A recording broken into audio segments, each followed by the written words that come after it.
how do you really create greater freedom for yourself and other people, a greater sense of possibility in life, access to more of life's experiential richness? How do you do that? How do you get there? I'd say it really starts with what you let go of, what you no longer tolerate having in your life. Tolerance is not love. Tolerance is resistance to love. In this context, in the context of allowing things in your life that only dampen or restrict or curtail or cage your freedom. One of those to let go of is shame. That includes shaming others. Do you need to do that? Do you ever really need to shame someone, to use the energy of shame on them, to body shame someone? Even if you don't like them, do you need to use shame energy? I mean, shame is manipulative, right? You could just declare at some point, I'm not going to do that anymore. Shame is beneath me. Using that energy on other people also welcomes more of that energy into your own life. How do you like it when other people shame you? Shame you for what you've done or didn't do, body shame you for things that are, decisions you made or things that are outside your control. Do you like it when that energy enters your space? Well, you can declare no. You can declare, I'm not going to have this energy in my life. You don't need it. I don't invite the energy of shame into my life. If people want to come in my reality and shame me, I just flick them out. Say, well, look, if you want to be a carrier of that kind of energy, you don't get to be in my sphere. You don't get to have a good, healthy relationship with me because I'm not interested in a relationship based on shame with anyone. Nobody in my life gets to do that to me. Doesn't matter if you're a relative. Doesn't matter if we're doing business together. You want to bring that energy of shaming into my life? You're gone. You're gone. And that works amazingly well. It's beautiful. Try it for yourself. Try simply saying no to the energy of shame. Don't use it on other people. You don't need to, right? It's never necessary to do shaming on people. Does it ever really help much? It just tends to make things worse. It ruins relationships. And relationships don't need it. You do not need the energy of shame in your social life, in your relationship life, anywhere. Any decision that can be made or you think it might be enhanced by having shame energy in it will be better without it, I assure you. How about another energy that you don't need if you want to be free? Fear energy. Do you want to use fear energy on other people? Do you want it used on you? Do you like it when people try to put more stress on your plate, scare you, make you anxious, give you things to worry about, try to push you to worry more, as if that is going to help? Does more anxiety, more stress, more of a sense of dread about something actually help you make wiser, more intelligent decisions? Do you need fear energy to get going? No, you don't. You can decide on the basis of intelligence, on doing what's right for you. You can decide on the basis of positive forms of stimulation and intensity. Some people ride waves of fear like it's their morning espresso. I used to do that too. That used to be my form of stimulation, is like what I'm afraid of and pushing myself with courage to go do that. And I found it's totally unnecessary. I don't need to use the energy of fear. I could just have a cup of tea and relax my way through things if I want. I don't invite fear energy into my spaces when I communicate with people, when I do public speaking, for instance, or make a video like this. I don't need fear energy. I don't need anxiety. There are much, much better ways to motivate myself and to make decisions and to connect with people than on the basis of fear energy. I don't need to make people afraid of life, of their environment, of the world, of themselves, of me. We just don't need that energy. It only makes us less free. It pushes us sometimes towards bad decisions, sometimes away from good decisions. Fear energy, completely unnecessary. So you can close the door on that. You can just say, you know what? I don't really want to interface with this energy. And when it starts showing up in your life, do your best to close the door on it. Like shame, fear can sometimes jump in a window and it surprises you as an acute messenger, where it just comes in for a short period of time, drops off a message. That's okay, now and then. What I'm talking about is the chronic use of shame and fear, the repetitive use, the habitual use of it, making it your constant companion. That's what I suggest makes you less free. An occasional knock on the door and saying, hey, you get a little twinge of fear, something is not quite right and you need to make a better decision. The fear can be a messenger. The shame could, if it comes in, it can sometimes be a messenger about something, but you don't want to have it as constant companion. How about guilt and regret?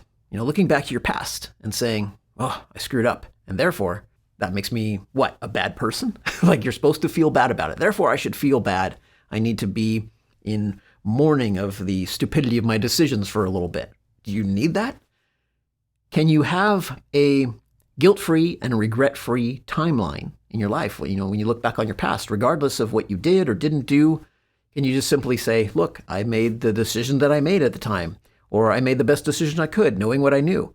Or even if I didn't feel like I was making the best decision, that's what came out of me at the time. That's just who I was back then, and that's how my mental circuitry calculated, my path forward. That's what I ended up doing. Does it help to feel guilty about it, to feel regret about it? No, you don't need that. You can still extract the lessons. You can look at something and go, okay, that was suboptimal, or that was a mistake, or I could have taken this other path instead. That might have been better.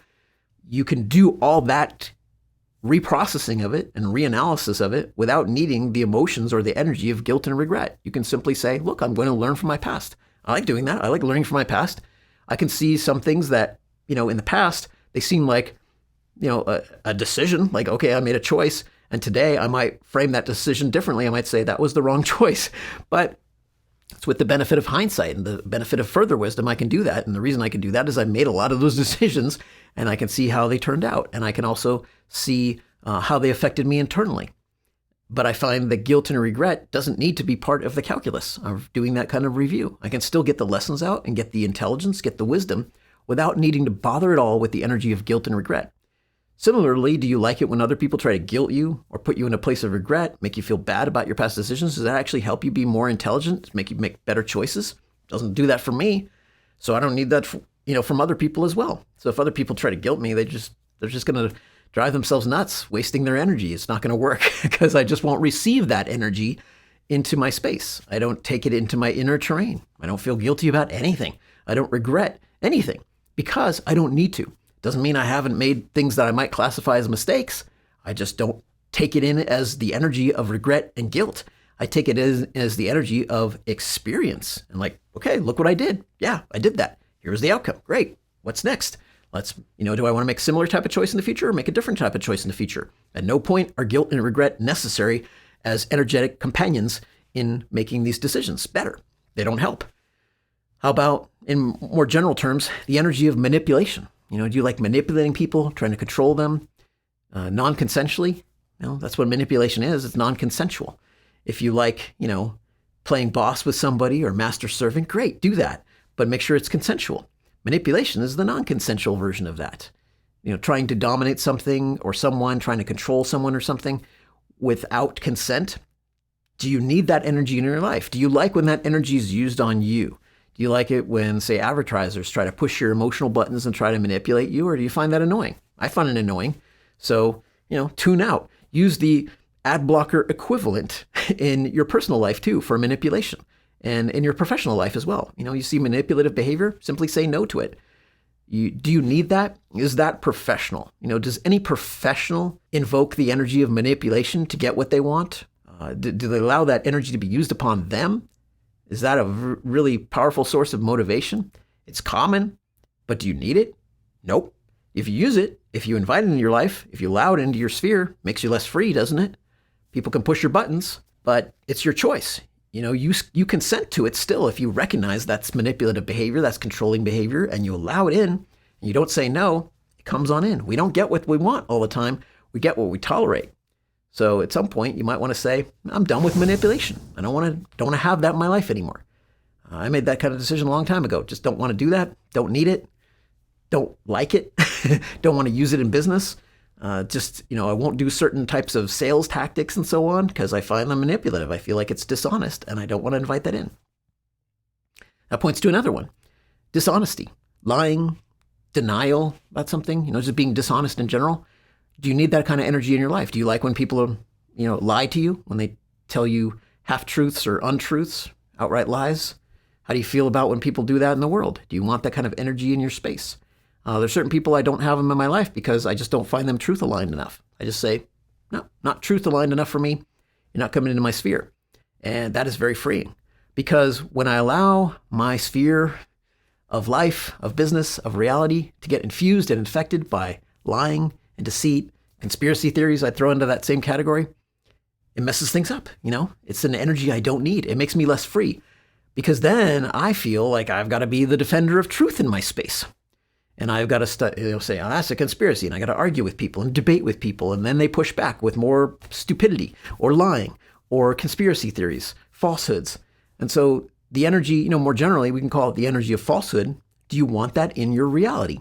I don't. And so people who are carriers of falsehoods into my reality find themselves soon kicked out. I kick them to the edges of my reality, say, nope, we're not friends anymore. I'm not interested in engaging with people who are mired in the land of falsehood. That includes massively sweeping out people who got into conspiracy theories. I did a sweep of that many years ago, and I felt like, after that I had to clean up some crumbs here and there. But basically, I knew a bunch of guys, especially. It seemed like it was not hardly any women. I can't even think I can name one woman, but a lot of the male friends I had from some years ago got really down this weird conspiracy theory rabbit hole and just had to flick them all out and saying, nope, nope, nope, nope, nope. If you want to be a carrier of those kinds of frequencies, good for you. You can go explore that all you want. You want to explore the land of falsehood? I'm all for that. If that's what you think you want, if that's what matters to you, or if you see it as truth and you want to call me deluded for not seeing it as truth, that's totally fine too. I'm totally fine with you thinking that about me as long as you do it over there. Do it on the outside. Don't bring it into my space. I don't go into your spaces trying to talk truth to you. I let you stay there in conspiracy land and fully live it out, richly experience it from the inside, because I think that's important. I think it's valuable for people to have that full, rich interior experience. So that's what I'm encouraging you to do, because if you want me to go there with you, I'm going to fuck it up for you, right? I'm going to start injecting truth and contradicting what you're seeing. And I don't think that's the right choice. I think it's good for people to get mired in what they're really into. So I see it as being a good friend to those people. I see it as like, hey, this is what you're into. Great. You prioritize that. You go for it. But you're going away from me if you're going to do that. So that's another thing is, decide what level of truth you want to have in your sphere. I find, the saying, the truth shall set you free is pretty accurate.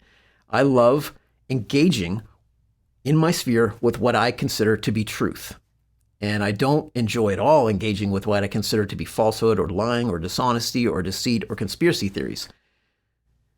You make your own choice there. But I'll tell you, when I fill my sphere with what, you could say it's my own subjective truth, my own, best assessment of what I consider to be true, my life works way, way better. I feel better about myself. I feel way, way more free, because instead of engaging in stupid, dumbass arguments and debates with people about what is true, I get to instead connect with people who share compatible conceptions of truth, not identical, but compatible conceptions of truth. And I get to build upon my models of truth and my own understanding of truth. And I get to connect with those people. And it's way, way more intimate on the inside then, because I don't have to deal with all the bullshit about what's true. Let's just start with, okay, we have some basic agreements here. These things we think are true, these things we're not so sure about, and we can go explore more of the fuzzy edges of what's really true for us. And we can do way, way, way more. We can go way further without those numbnuts slowing us down so much, bringing in all this crap about the falsehood aspect. So that's one thing. Yeah, I get a little heated about that sometimes because it's been a big issue for me in my past.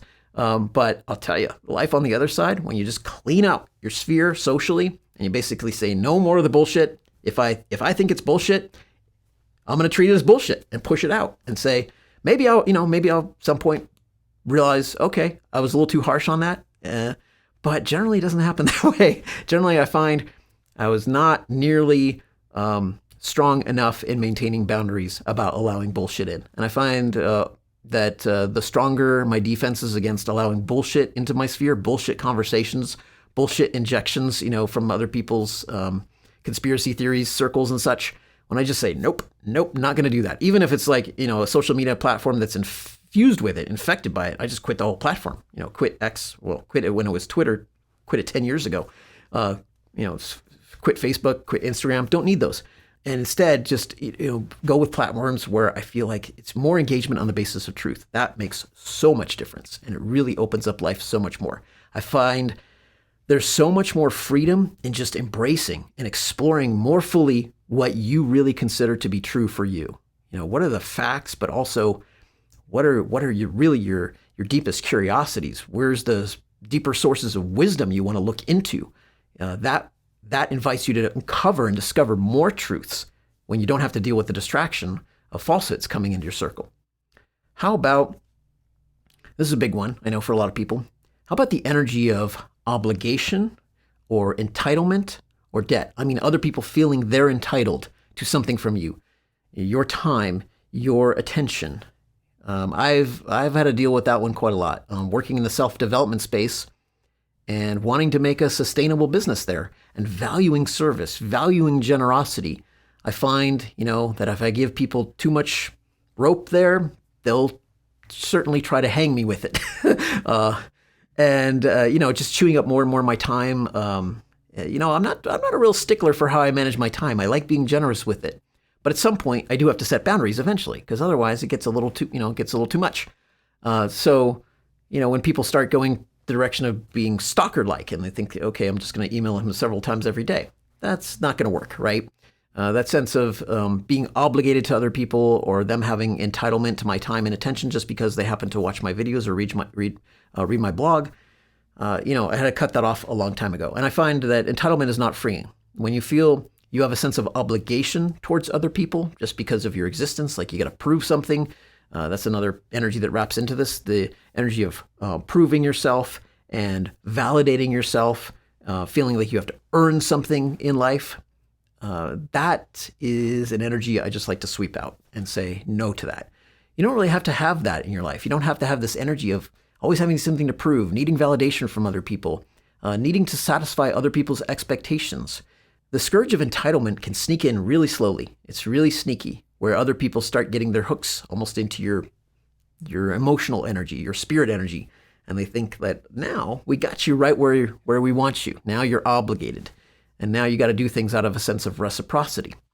That can show up in business. It can show up in a relationship. It can show up, in friendship, in many areas of life. Be very careful for that. Watch out for that scourge of entitlement sneaking its way in.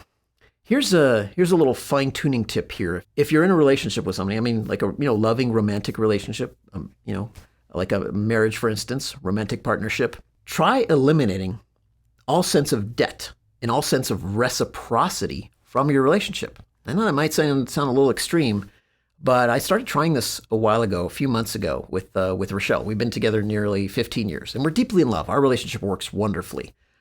But I noticed like sometimes we would do this tit for tat type of thing. Like it's like, okay, you do this for me and I'll do this for you. That kind of reciprocity is common. It's easy for that kind of thing to creep into a relationship.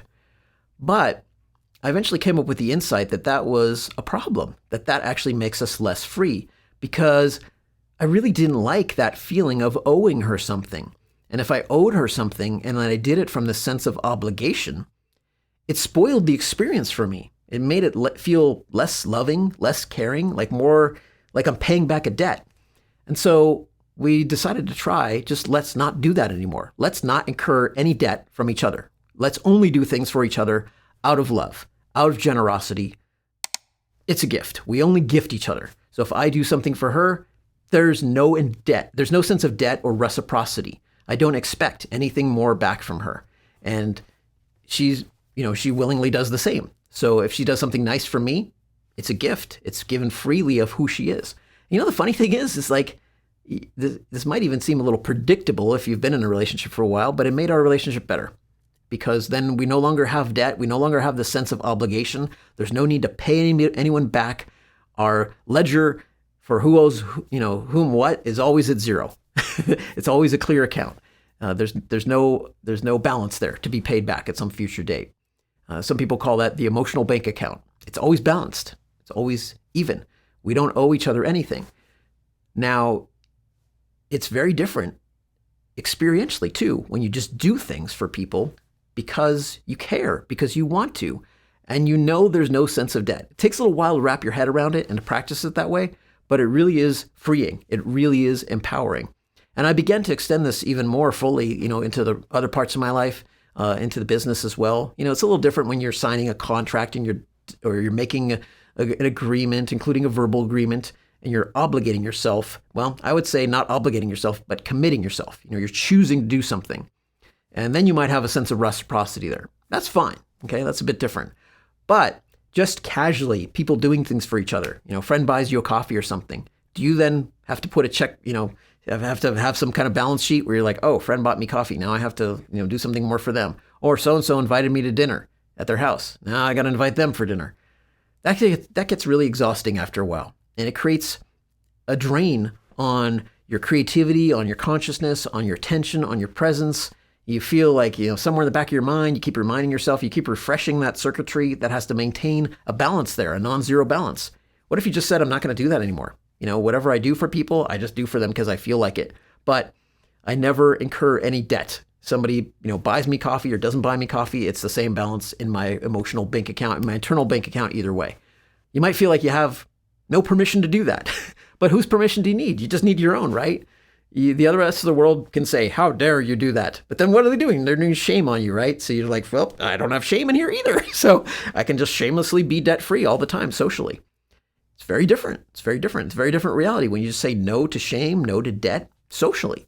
You just say, I'm not going to engage with those energies. I don't need them. That's not how I'm going to make decisions in my life. Try it. Do you need them? Do they actually make you a better person? Does it make you feel better to have a bunch of obligations and entitlements and, shaming being used on your energy, on your consciousness? Does that actually help you make better decisions? Doesn't do that for me. Doesn't do that for me. I'm not perfect at doing all the reciprocity that I think I'm supposed to do. Like when I feel like I have debt, I tend to put it off, not want to pay it back in that sense socially.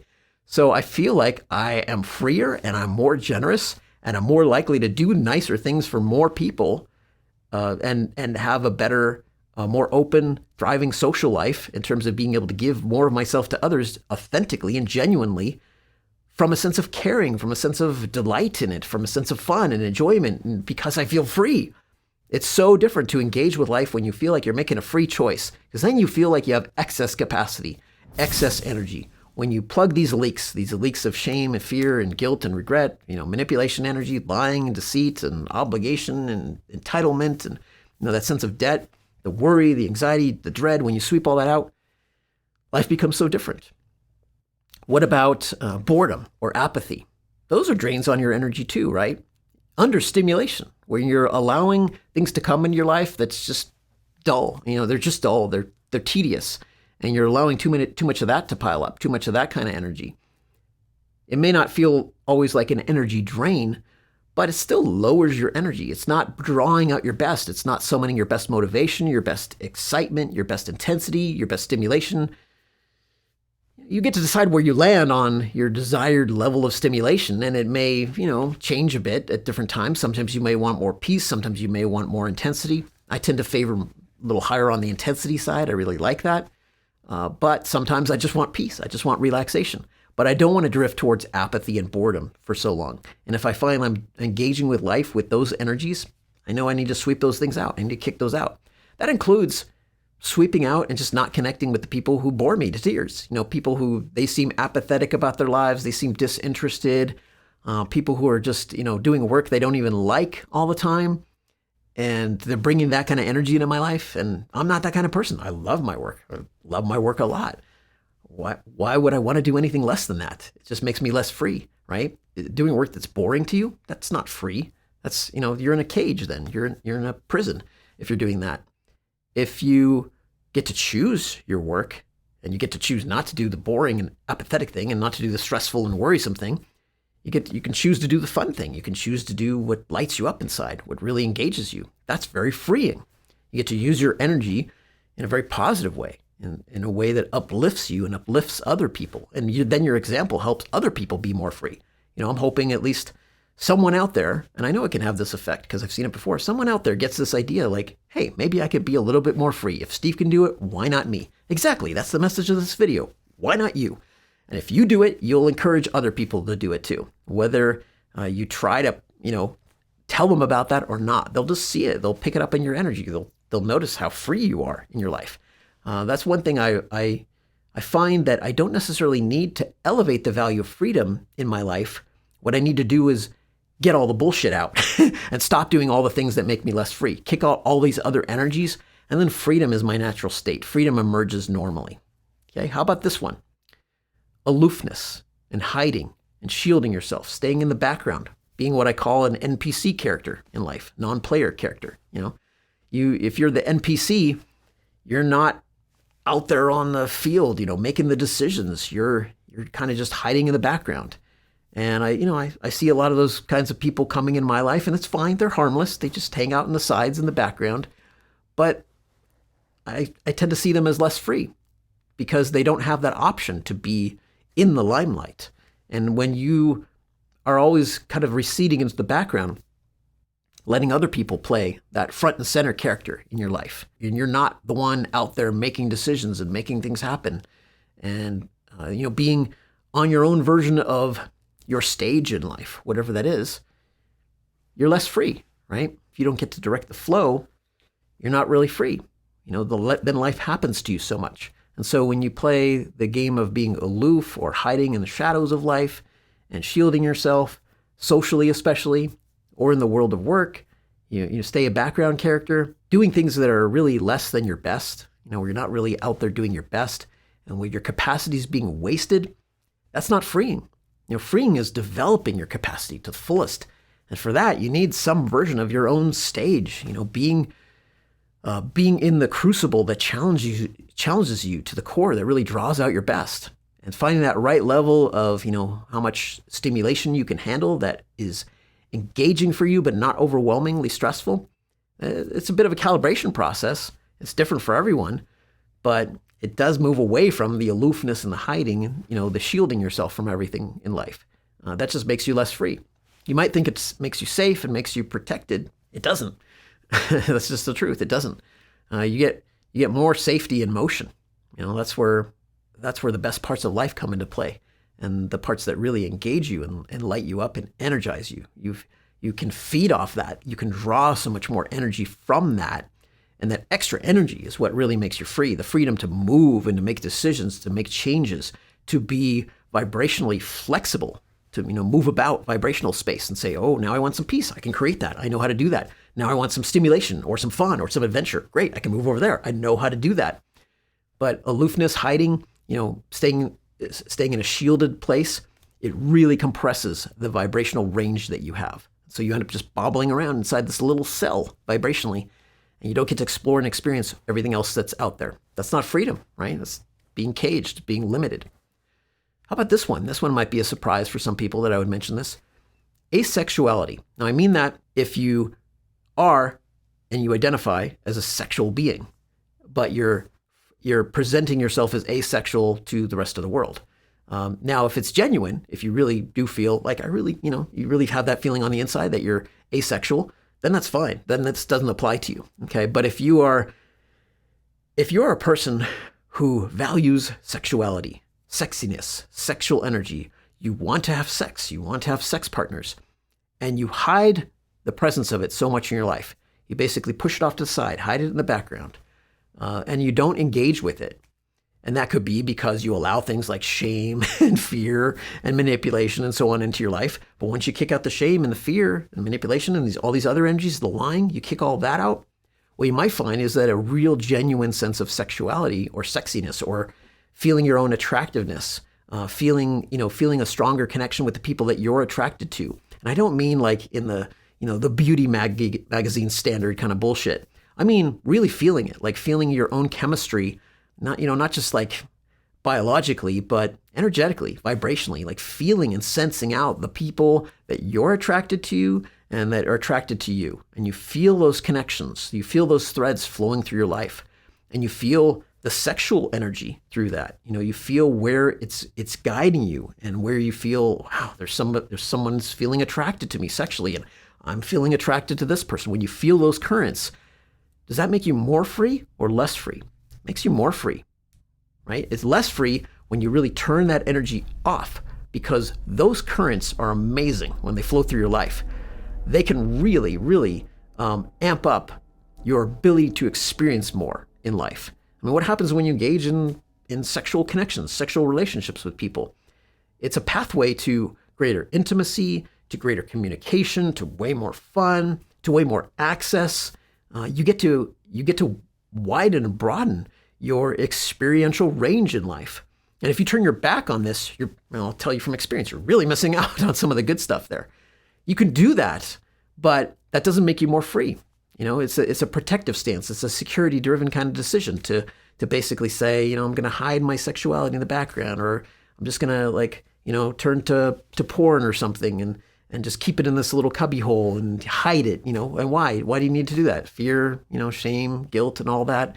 And all those other frequencies that you pull in, they're limiting you in ways you can't even see when you're allowing them into your sphere. The more you clean out those lower vibes from your sphere of reality, from your experiential realm of life, the more you do a serious house cleaning, a really good deep spring cleaning vibrationally, the more you'll start to become way more sensitive. Because what happens is when you allow all these negative things, these lower vibes into your sphere, and you have to deal with them for so long, you're going to feel this backlash in your own willingness to feel them because they suck. It sucks to feel strong shame, arising in your life. It sucks to feel fear at a level 10 out of 10. It sucks to feel guilt and regret. And so what you're going to do internally, this is just kind of like your own reaction, is you're going to start to desensitize yourself to your own feeling circuitry. And that's going to cause you to feel a reduction in sensitivity to other information that's out there flowing. So you're not going to notice things like beautiful, amazing, wonderful opportunities, especially socially or sexually. You're not going to notice when somebody who'd be an amazing match for you is attracted to you and they're dropping you hints. You're not going to go to the places where those things will emerge. You'll just hide and you'll shield yourself and you'll lower your sensitivity to the point where your inner antenna is so badly tuned, you're absolutely blind to it. I see this so freaking much. Like people who are dwelling in the realm of shame and fear and guilt and so on, and they're allowing those vibes in their life, they are absolutely blind when it comes to opportunities. I can just see, where they are, and like you're surrounded by people who are sexually attracted to you and like they want to have partners. They can't see it. They don't even see it. I'm like, look at this person. They're gorgeous. They're interested in you. You don't even notice that? Nope. Can't see it. What about this financial opportunity? Like this is right in front of you. It was just like golden juicy opportunity. You would make plenty of money with ease doing this and doing what you love. You don't see that? They're blind to it. They don't even notice it because they've had to tune down their sensitivity. So when you tune down your sensitivity to the shame and the fear and the guilt and regret and all those other, emotions, when you have to tune down your sensitivity and turn up your filters and your blocks because you're worried about things like falsehoods and conspiracy theories and manipulation and distrust energy coming in, when you got to shield yourself from all that because you haven't done a proper house cleaning, then you're going to have fucked up antenna and you're going to have overactive shields and you're going to have overactive blocks and filters in place.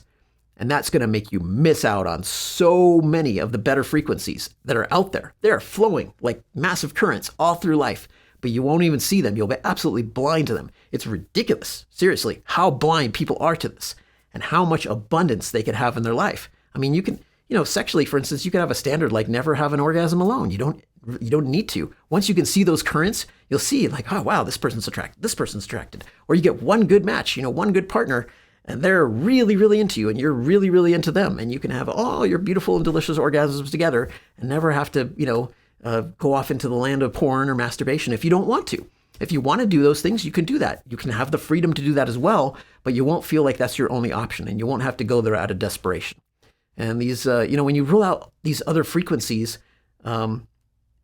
because of lowering your sensitivity and raising your blocks and your filters, because you don't want to bring in the shame and the fear and all those other energies you don't like. It's kind of an all or nothing thing here. When you try to filter and block the lower frequencies, you end up filtering and blocking the higher frequencies. That makes you less free. It really does. It makes you way less free. How about another frequency that's a tricky one for people? The frequency of loyalty. Loyalty to people, loyalty to others' expectations, that I would lump over with obligation and entitlement and so on. Loyalty is used as a positive thing, but I think what we really ought to be loyal to is, our vibrational space. Keep that clean, and you will find that the right people will enter the space with the right kind of vibrational resonance and attunement that's really good and really healthy for you, and that's where you can make a commitment But what you're committing to is you're committing to the vibrational journey with those people. And you know that if they really want to fuck it up and drop their vibes and mess things up, they can leave your circle and you're going to have to break it off with them. But as long as they agree not to do that, as long as they're willing to keep their vibes up and you want to have them in your vibrational container and you can make that journey together, then yes, you can make really strong commitments. That's the commitment Rochelle and I have in our relationship together. We're committed to each other, but we're also committed to keeping our vibrational space as clean as possible. And as such, we end up having to do some vibrational house cleaning here and there. Like where are these negative energies coming in? Who's bringing them in? Do we have to clean this up? And we do that together as a couple with us, being on the inside, being committed to keeping our vibrational house nice and tidy and clean as we can. And yeah, you'll get the, occasional visitors popping in that may be in the lower frequency range, but you take the message from them, you do what's necessary, and they leave, they depart. They don't overstay their welcome. That's okay. The messenger aspect of these lower frequencies is, I think, good and healthy. Perfectionism is not necessary here, but you don't want to have those lower frequencies be chronic visitors because they will cause you to lower your sensitivity and raise your shields, raise your filters, raise your blocks, and you will miss out on the flow of these higher frequencies. And it's really the flow of these higher frequencies that gives you more and more experiential range and flexibility and freedom. It gives you access to, you get to see opportunities. It's ridiculous, just how much is out there. In doing creative work for, all the time I've been doing, it's like, I don't get writer's block, or creator's block. Because I know how to tune into the abundance of frequencies, abundance of ideas. For making YouTube videos, I have infinite ideas. I know I will never, ever, ever run out of ideas. I could just make video after video after video as fast as I want, and I'll never run out of ideas. Seriously, I could talk all day doing this. That's not my choice. I'm not going to do that. I like having other things to explore in life too and balance, but a lack of ideas, a lack of, interesting things to share, not going to happen ever because I just have to keep my house clean. I have to keep all the crappy frequencies out. And then what moves in is things like, love, connection, intimacy, creativity, wonder, fascination, adventure, fun. Those things move in. You might have the feeling now, like, fuck, it's hard to be free. Like damn, I got to do all this other crap first. Yeah, it is its own form of work, vibrational cleanup. I happen to really like it.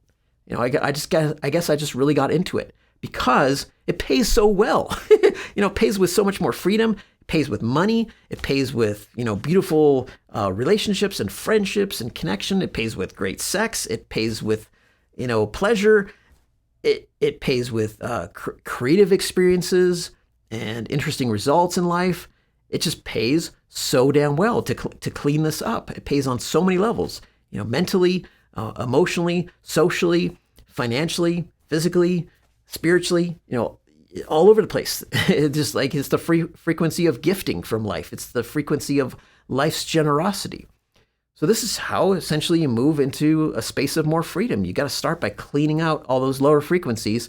And the more you do that, the more your natural sensitivity to this feeling space, this vibrational space will increase because you will find that your sensitivity is finally getting rewarded instead of punished. When you're in a space of shame or fear or worry or guilt or regret or doubt or, any of those lower frequencies, sensitivity is punished, right? Sensitivity means more pain. The more sensitive you are, the more hurt you're taking on.